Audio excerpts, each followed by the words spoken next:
안녕하세요. 코리아 루터입니다. 좋아요, 구독 눌러주세요. 코로나 사태가 이제 3개월이 지나 이제 5월 초순으로 접어들었습니다. 여러분들 5월 초순이요.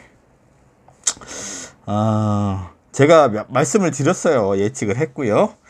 4월 하순부터 코로나 사태는 점점 수그러들 것이고, 우리가 피부에 완전히 와닿는 것은 6월경 가면 코로나 사태가 엄청나게 줄어들었다는 현실을 느낄 거라고 제가 방송에서 말씀을 드렸고요. 그리고 또 하나 여러분들한테 말씀드렸죠. 코로나 사태로 인해서 경제적 위축을 세계적으로 타격을 입었고, 그거로 인해서 재난지원금이 빨리 이루어져야 된다고 말씀을 드렸습니다. 결론적으로 재난지원금이 확정이 됐고요. 그것을 지급할 방향과 방법을 정부에서 또 제시를 했죠. 그건 이제 방송을 말씀드릴 건데요. 중요한 건 여러분들 좀 안 좋은 얘기긴 하지만, 제가 지난 방송에서 말씀드렸습니다. 코로나 사태는 변형돼서 다시 이뤄진다고 단언컨대 말씀을 드렸고요. 그리고 또 그걸 위해서 준비해야 될 것들이 있는데 최소한 3개월치를 준비하시라고 제가 말씀을 드렸습니다. 아시는 분들은 아시겠지만, 마스크나 생필품들, 휴지나 쌀이나 이런 것들을 3개월치를 준비하시라고 말씀을 드렸습니다. 여러분들. 그리고 이것은요, 제가 급하게 준비하실 필요는 없습니다. 우리나라는요, 천천히 준비하셔도 되고요. 찬바람이 불기 시작하면 코로나가 다시 발생될 거예요. 그러니까 제가 말씀드린 것은 6월까지는 점점 코로나가 없어진다는 느낌이 받으실 거예요. 하지만 찬바람이 불기 시작하는 가을이 접어지면 다시 이루어질 겁니다. 여러분들. 변형된 바이러스입니다. 코로나에. 그렇기 때문에 여러분들한테 말씀드렸어요. 3개월치를 보유하고 가시라고요. 생필품들을. 천천히 준비하시면 될 것 같고요. 시간이 아직은 여유가 있습니다. 여러분들 너무 걱정하지 마시고 천천히 준비하셔도 될 것 같습니다. 재난지원금 지금 말이 나왔는데 방송을 듣고 말씀을 드릴까 합니다. 이게 지급되는 긴급재난지원금은 어떻게 신청하고 또 어떻게 지급될까요? 구수본 기자가 정리해봤습니다. 우선 다음 달 4일부터 별도의 긴급재난지원금 홈페이지에서 대상자 여부와 가구원 수 등을 조회할 수 있습니다. 1인 가구는 40만 원, 2인 가구는 60만 원, 3인 가구 80만 원, 4인 이상 가구는 100만 원을 받습니다. 신청은 오는 11일부터입니다. 현장 방문을 최소화하기 위해 카드사 홈페이지를 통한 온라인 신청이 먼저 시작됩니다. 18일부터는 카드사와 연계된 은행 창구나 읍면동 주민센터, 지역 금고은행 등에서 오프라인 신청을 받습니다. 카드사나 연계 은행에 신청했다면 신청 약 이틀 후 가지고 있는 신용카드나 체크카드 포인트로 긴급 재난지원금이 충전됩니다. 주민센터나 금고은행 등에서 신청했다면 지역사랑 상품권이나 선불카드를 통해 지원금을 받게 됩니다. 다만 생계급여나 기초연금 등 긴급 지원이 필요한 약 270만 가구는 별도 신청이나 방문 없이 다음 달 4일부터 현금으로 지급됩니다. 시행 초기에는 마스크 오부제와 비슷하게 신청 요일제를 적용하는 방안도 검토합니다. YTN 구수본입니다. 얘기 들으셨죠? 국민에게 지급되는 긴급재난지원금은 어떻게? 얘기 들으셨죠? 11일부터 신청을 받겠다고요. 자세한 내용은 이제 본격적으로 언론에서 계속 말씀을 드릴 겁니다. 그렇기 때문에 그걸 준비하시면 되고요. 천천히. 중요한 건요, 제가 계속 말씀드렸습니다. 경제에는 타이밍이 중요하다고 계속 강조해서 말씀드렸어요. 재난지원금이 지급되는 것은 잘된 일입니다만 5월에 이게 해서 한다는 게 조금 늦은 감이 있습니다. 여러분들은 어떻게 판단하실지 모르지만 늦은 감이 있어요. 관료들이 조금 너무 계획적으로 가는 것 같습니다.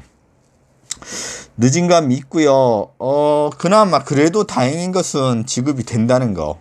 근데 그 규모가 제가 보기에는 낮아요. 조금 더 해도 됩니다. 그거를 너무 작게 하는 게 아닌가 하는 불안감이 좀 있습니다.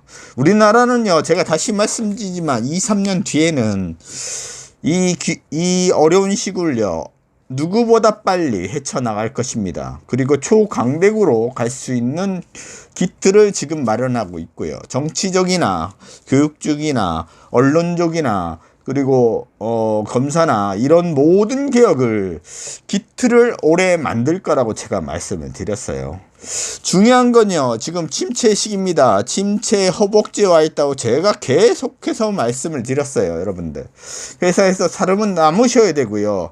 그리고 갭 투자는 절대 안 된다고 계속해서 제가 말씀을 드렸습니다, 여러분들.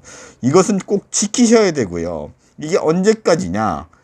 때가 되면 또 말씀을 드리겠지만 한동안 그렇게 가셔야 된다는 거죠.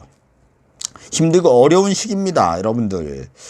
제가 금과 은을 제가 계속 말씀을 드렸습니다. 금과 은은 어디까지 안전자산으로 가시면 되는 거고요. 거기 과하게 투자하시면 안 되고요. 안전자산입니다. 10%, 자기 전 재산의 10% 정도를 거기에 포지션을 잡으시라고 했어요. 그리고요, 그게 싫은 분들은 현금을 가져가고 가시라고 말씀을 드렸고요. 재난지원금이 지금 지급되면서 경기에 바람을 불어 넣을 것입니다. 우리나라는요. 불어 넣어서 일시적으로 다운되었던 경기 침체가 마이너스, 지난번에 말씀드린 것처럼 마이너스 1.2였죠. 1.2를 올라가는 것이 어느 정도 고수를 할 겁니다. 그 얘기는 무슨 얘기냐 하면 마이너스 1에서 마이너스 1.8까지 왔다 갔다 할 수 있다는 거예요. 1.2까지요. 왔다 갔다 할 수 있다는 얘기입니다. 세계적인 침체이기 때문에 어쩔 수 없는 상황이라는 거죠. 제가 또 하나 말씀드린 것은 김정은이가 지금 계속 망명설이 돈다고 지난 방송에서 말씀을 드렸습니다. 북한이 거의 수명이 다 돼가고 있습니다. 나라의 수명이요. 제가 계속 말씀드리다만 아베도 마찬가지고, 아베의 집권은 제가 단언컨대 말씀드리는데 올해 안에 문을 닫을 것입니다. 아베는요, 문을 닫게 될 겁니다. 다른 사람이 총리의 자리에 올라갈 것으로 제가 판단하고 있고요. 경제는 그렇게 흘러가고 있습니다. 지금은요, 일본인들이 착각하는 게 뭐냐면 자기네들이 지쳐졌다고 생각을 안 하고 있어요. 자기네가 아직도 우월하다고 생각하는 게 있는데요. 사실은요, 우리나라가 조금 앞질러 있습니다. 일본보다는요. 앞질러 있고요. 이 격차가 점점 벌어질 것으로 판단됩니다. 국민이 깨어있지 않고요. 국민이 정말로 정의 구현을 하지 않는 나라고 자기의 권리를 내팽겨친 나라는 망합니다. 여러분들, 망해요. 그리고 돈 욕심에 눈이 멀어서 저 사람이, 정치인이 좋은지 싫은지 모르는 사람은 그 나라 경제가 뒤로 빠꾸 한다는 거죠. 그 나라 경제가요. 우리나라도 마찬가지로 앞에 정권 누구라고 말씀드리긴 그렇지만 그런 분들 때문에 경제가 빠꾸 됐고요. 그것을 다시 올라가는 단계로 일어섰습니다. 왜요? 정치인이 잘나서가 아닙니다. 제가 계속 말씀을 드려죠. 정치인이 잘나고 정말 멋있어서가 아니고요. 기업인이 잘나고 멋있어가 아닙니다. 우리나라 국민이 대단한 겁니다. 우리나라 국민은요, 저력이 있는 국민입니다. 우리나라는요, 기본적인 틀, 모든 사람에게 공평하게 기회가 지어지고 그리고 기회가 나눠지는 세상을 만들면요, 우리나라는 초강대국으로 빨리 들어갈 수 있습니다. 그것을 막은 것들은요, 일부 기득권과 일부 기업인들이 오만과 정말 한심하기 짝이 없는 신화 창조에서 나온 것입니다. 우리 국민들이 신화고요, 그들이 아닙니다. 일개 개인들이 아니라는 거죠. 일부 사이비단체에서 정신 나간 사람들이 자기를 신격화하는 것처럼 그런 사람들이 정치를 하거나 기업을 운영하는 사람들이 있습니다. 아직도요. 그 사람들은요, 우리나라 국민들이 개혁으로 하나씩 사라질 것입니다. 단언컨대 말씀드릴 수 있어요. 우리나라가 초강대국으로 갈 수 있는 거는요, 국민들의 힘이라는 거. 그리고 여러분들이 제자리에서, 자기의 자리에서 열심히 일해서 오셨기 때문에 지금 이 나라가 부강한 나라가 될 수 있었다는 거. 이 나라는 어느 한 사람만이 열심히 해서 이룬 나라가 아니라는 거.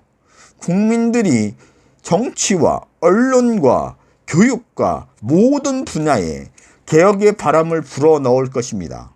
그리고요, 그 권리를 누릴 것입니다. 우리나라가요. 어쨌든 그렇게 갈 겁니다, 여러분들. 지금은 어려운 시기고 힘든 시기입니다. 기득권이 놓지 않으려고 하는 힘든 시기입니다. 이게 2, 3년 갈 겁니다. 발악을 할 거고 난리를 칠 거고 그들은 끝까지 버팅기고 온갖 수단과 방법을 동원할 거지만 그들은 무너질 것으로 제가 판단합니다. 여러분들, 다시 말씀드리지만 중요한 건 자기 자리에서 최선을 다하시는 여러분들이 승리자라고, 여러분들이 영웅이라는 거죠. 여러분들이 열심히 해오셨기 때문에 이 나라가 이만큼 부강해졌고, 그리고 이 재난지원금은요, 여러분들이 그만큼 잘하셔서 이 나라를 부강하게 하셔서 힘든 국민들을 도와줘야 되는 것이 당연히 나라의 도리입니다. 그것을 어디 특권인 것처럼 떠드는 정신 나간 정치인들이 있다면 그들은 다음에 찍어주시면 절대 안 되고요. 정치 얘기는 하지 않겠습니다. 더 이상은. 다시 말씀드리지만 다시 코로나 사태가 6월엔 거의 사라질 것으로 보입니다. 완전히 사라지는 것은 아니지만 천천히 사라졌다는 느낌이 여러분들에게 들 것이고요. 그리고 찬바람이 부는 가을이 오면 다시 발생합니다. 여러분들. 다시 발생해요. 여러분들. 그것을 위해서 여러분들이 생필품을 준비하셔야 되는 거죠. 생필품을요. 쌀과 그리고 여러분들 알다시피 생필품들을 준비하시고 구급약도 준비하시고요. 그리고 물도 마찬가지입니다. 화장지도 마찬가지고 3개월치 준비하셔야 돼요. 아직 시간이 있기 때문에 급박하게 막 사실 필요는 없고 조금씩 마스크도 준비하시기 바랍니다. 우리나라는요, 국민들이 이룬 나라입니다. 다시 말씀드리지만 여러분들이 최선을 다해서 이룬 나라라는 거 자부심을 가지시고요. 이번 선거를 했던 것처럼 여러분들이 모든 분야에 적극적으로 사회적으로 참여하셔야 된다는 것, 국민의 권리와 의무를 착실히 지키시면 우리나라는 더 빠른 상태로 강대국으로 들어갈 수 있다는 것만 명심하십시오. 그리고 아베는 올해 무너지고, 그리고 일본은 점점 하락으로 치달을 것입니다. 여러분들. 그것만 알고 가셨으면 좋겠습니다. 지금까지 코리아 루트였습니다. 좋아요, 구독 눌러주시고요. 모두 화이팅 하시기 바랍니다. 모두 부자가 되는 그날까지 제 방송은 계속 이어질 것입니다. 안녕히 계십시오. 건강하세요.